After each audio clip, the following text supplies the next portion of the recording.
एक बार की बात है। नीले समुद्र से घिरे एक छोटे से द्वीप पर राजकुमारी पॉपी रहती थी। राजकुमारी बेहद खूबसूरत थी। उसके सुनहरे बाल और चमकती आंखें सबका ध्यान खींच लेती थीं। वह एक शानदार महल में रहती थी, जहां हर तरह की सुख सुविधाएं थीं। महल में स्वादिष्ट भोजन, खूबसूरत कपड़े और खिलौनों की भरमार थी। लेकिन द्वीप के बाकी लोग बहुत गरीब थे और रोजाना खाने के लिए संघर्ष करते थे। राजकुमारी पॉपी अपनी आरामदायक जिंदगी में मस्त रहती थी और शायद ही उसने महल के बाहर रहने वाले लोगों की मुश्किलों के बारे में कभी सोचा हो। उसने कभी भूख या तकलीफ का अनुभव नहीं किया था। एक दिन एक बूढ़ा आदमी महल के दरवाजे पर आया। उसके कपड़े फटे पुराने थे और चेहरा भूख से मुरझाया हुआ था। उसने विनती की, राजकुमारी पॉपी, क्या आप मुझे थोड़ा खाना दे सकती हैं? मैंने कई दिनों से कुछ नहीं खाया है। लेकिन पॉपी ने उसकी मदद करने के बजाय गुस्से से कहा, चले जाओ यहां से, मेरे पास तुम्हारे लिए कुछ नहीं है। वह हंसते हुए अंदर चली गई और बूढ़ा आदमी निराश होकर चला गया। उस रात जब पॉपी अपने नर्म बिस्तर पर सो रही थी, तो उसे पैरों में एक अजीब दर्द महसूस हुआ। सुबह होते होते उसके पैर सूज गए और लाल हो गए, मानो टमाटर बन गए हों।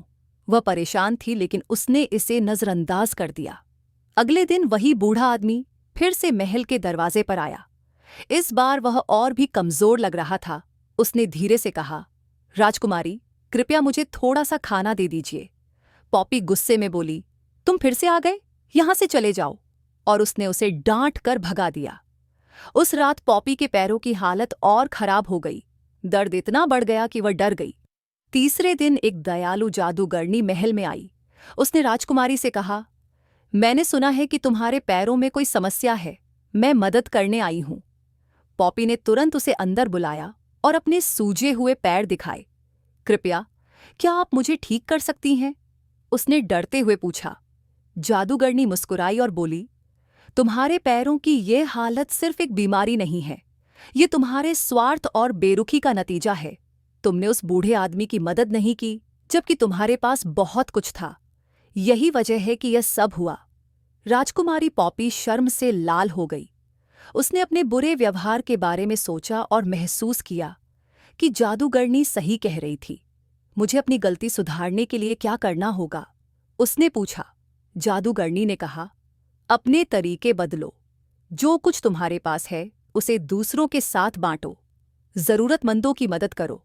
तुम्हारी दया न केवल तुम्हारे पैरों को ठीक करेगी, बल्कि तुम्हारे चारों ओर के लोगों के दिलों को भी भर देगी।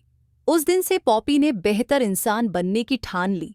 उसने उस बूढ़े आदमी को वापस बुलाया और उसे गर्म भोजन और नए कपड़े दिए। उसने महल के दरवाजे खोल दिए और द्वीप के सभी लोगों के साथ खाना, कपड़े और खिलौने बांटने लगी।